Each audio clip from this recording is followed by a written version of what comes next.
ஸ்ரீலங்கா முஸ்லிம் காங்கிரஸ் கட்சியின் ஸ்தாபக தலைவரும் முன்னாள் அமைச்சருமான மர்ஹூம் கலாநிதி MHM அஷ்ரஃபின் 25வது நினைவு தினத்தை முன்னிட்டு மர்ஹூம் MHM அஷ்ரஃப் மற்றும் அண்மையில் வஃபாத்தான அந்நஹ்லா அரபு கல்லூரியின் முன்னாள் அதிபரும் மூத்த உலமாவுமான மர்ஹூம் அபு உபைதா மௌலவி ஆகியோரின் ஞாபகார்த்தமாக ஏற்பாடு செய்த நினைவின் நிகழ்வுகள் ஸ்ரீலங்கா முஸ்லிம் காங்கிரஸ் கட்சியின் மருதமுனை மத்திய குழுவின் ஒருங்கிணைப்பில் அந்நஹ்லா அரபு கல்லூரியில் நேற்று இடம்பெற்றது.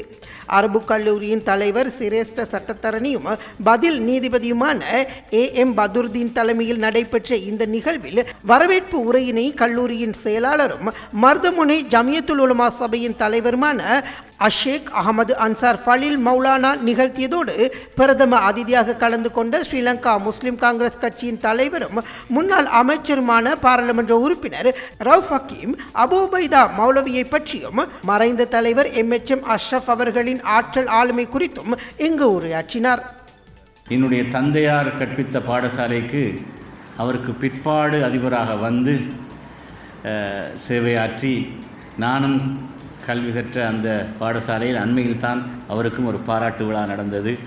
எங்களுடைய அன்புக்குரிய மீரா மொய்தீன் அதிபர் அவர்கள் கொல்லு நஃப்சுன் தாயிக்கத்தில் மௌத் என்பது இறை நியதி, அதை யாரும் மீற முடியாது. அந்த அடிப்படையிலே எங்களுடைய மறைந்த தலைவர் மாமனிதர் அஷ்ரஃப் அவர்கள் இந்த மண்ணிலே இருந்து எந்த பெரிய முன்னேற்பாடும் இல்லாமல் அவரோடு பயணித்து அவரோடு உயிர் நீக்க வேண்டிய நிர்பந்தம் ஏற்பட்ட நேமத்துல்லா ரஃபியுத்தீன் அவர்களையும் அவரோடு சேர்ந்து அவர்கள் படம் பிடித்து காட்டியிருக்கிறார்கள்.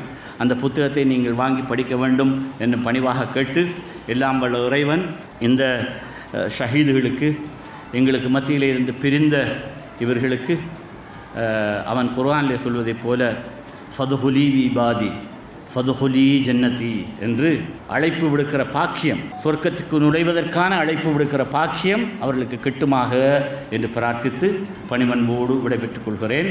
வா அர்தாவானா அல்ஹம்துலில்லாஹி ரப்பில் ஆலமீன்.